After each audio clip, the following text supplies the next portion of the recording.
Halo, aku Niko. Dalam video ini aku akan menjelaskan proses yang terjadi dalam siklus batuan. Apa sih itu siklus batuan?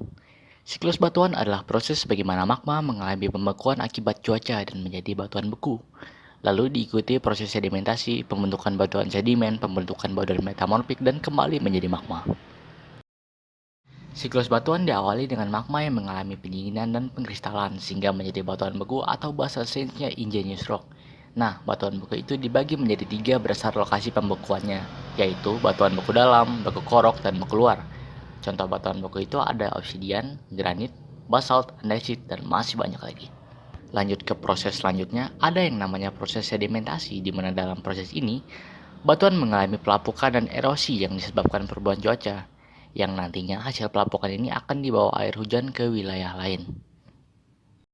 Hasil pelapukan yang dibawa oleh air tadi nantinya akan mengendap di satu tempat secara terus-menerus sehingga menimbulkan sebuah tumpukan material yang nantinya akan mengeras dan membentuk batuan sedimen atau batuan endapan.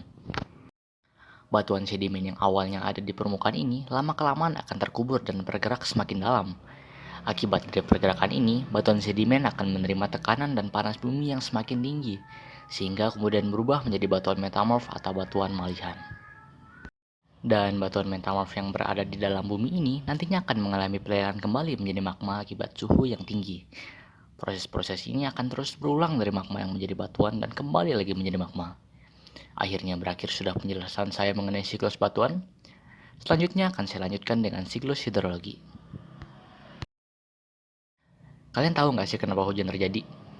Hujan itu terjadi karena adanya sebuah siklus yang namanya siklus hidrologi, di mana siklus hidrologi adalah sebuah proses pergerakan molekul air dari atmosfer ke bumi ataupun sebaliknya. Untuk mengetahui lebih lanjut, ikuti terus video ini. Siklus hidrologi itu diawali dengan proses evaporasi dan transpirasi, yang pada dasarnya kedua konsep ini itu hampir sama, yaitu penguapan. Namun, evaporasi adalah penguapan yang berasal dari laut, sungai, danau, dan badan air lainnya. Sedangkan transpirasi berasal dari metabolisme tumbuhan. Setelah melalui proses penguapan, akan berlanjut ke proses kondensasi atau pengembunan, di mana air yang menguap dalam bentuk gas tadi akan berubah menjadi partikel es yang sangat kecil karena suhu yang dingin, dan lama-kelamaan akan menumpuk dan membentuk awan hitam. Lanjut ke proses presipitasi, di mana dalam proses ini, awan yang terbentuk dari kondensasi tadi sudah mencapai titik jenuh karena tidak mampu menahan suhu yang meningkat dan penambahan uap air. Sehingga terjadilah fenomena alam yang kita kenal sebagai hujan. Namun, jika hujan ini terjadi di wilayah yang berada di bawah suhu 0 derajat, maka hujan ini akan turun dalam bentuk salju.